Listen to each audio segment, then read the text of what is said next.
Hey y'all, Coach IntheFight here, working on some timeline stuff from Daniel, and I thought I'd share this with you guys.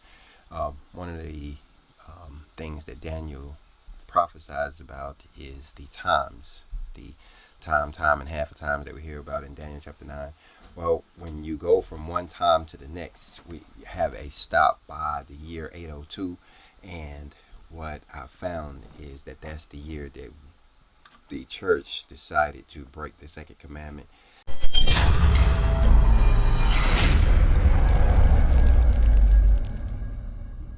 Chapter 6. Why we break the Second Commandment, 802 AD and the rise of the icons. In the shadowy corridors of Constantinople's imperial palace, the empire teetered between devotion and defiance.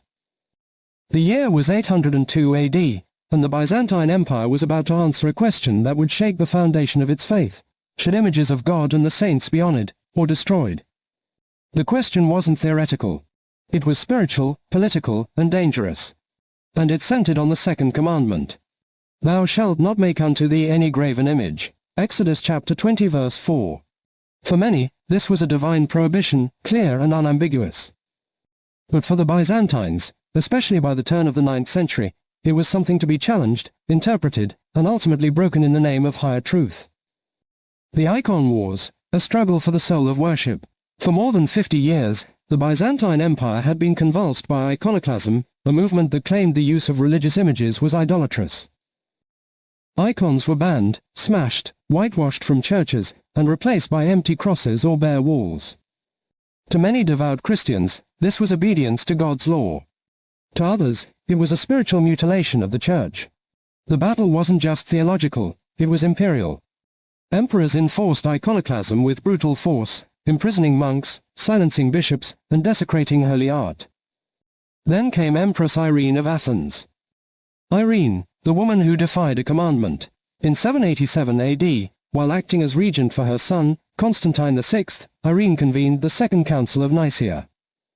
There, the church formally ruled that icons were not idols, but sacred representations worthy of veneration, not worship. It was a critical distinction. Worship, latreia, belongs to God alone. Veneration, proskynesis, is reverent honor, like what one gives a saint, or a king, or a holy image. This theological nuance became the shield behind which the Church broke the Second Commandment, not as a rebellion against God, but as a deeper obedience to the mystery of the Incarnation.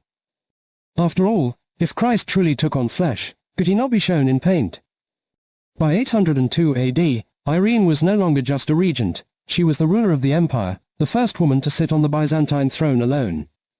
And she ruled an empire once again filled with icons. The fall of a pious queen, yet even with her spiritual triumph, Irene's political grasp was slipping. Her rule, marked by court intrigue and unpopular policies, left her vulnerable. The army and bureaucracy grew restless. The West had crowned Charlemagne, Emperor of the Romans, in 800, challenging Byzantium's legacy.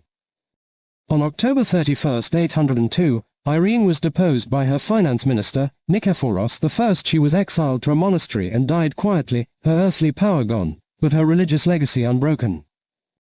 Nikephoros I. Order restored, icons remain. Unlike his predecessors during the iconoclast years, Nikephoros did not reverse Irene's religious policies. Though more pragmatic and less theologically driven, he saw value in stability and church unity. He let the icons stand. It's an irony of history, the woman who murdered her son and was cast down for her politics won the theological war. The empire had decided. The images would remain. The Second Commandment would be reinterpreted, and in a sense, broken, but broken for the sake of the incarnate Christ. Breaking or fulfillment. To an outsider, or a strict biblical literalist, it might seem clear, the Byzantines broke God's law. But the church had its defense, God became man. He became visible. Therefore, he may be depicted. This was not rebellion, they said, but revelation. In their view, to forbid icons after Christ's incarnation would be to deny that he took on a human face. Thus, icons became theology in color. They weren't distractions from God, they were reminders of him. Not idols, but invitations. The legacy of 802, the veneration of icons survived beyond Irene, Nikephoros, and even the empire itself. Though another wave of iconoclasm would rise in 814, the practice would be restored for good in 843, an event still celebrated in the Orthodox Church as the triumph of orthodoxy.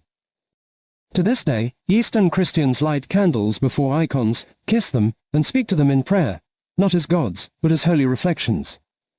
So why do we break the Second Commandment? Maybe we don't. Or maybe we do, because we believe it has been fulfilled.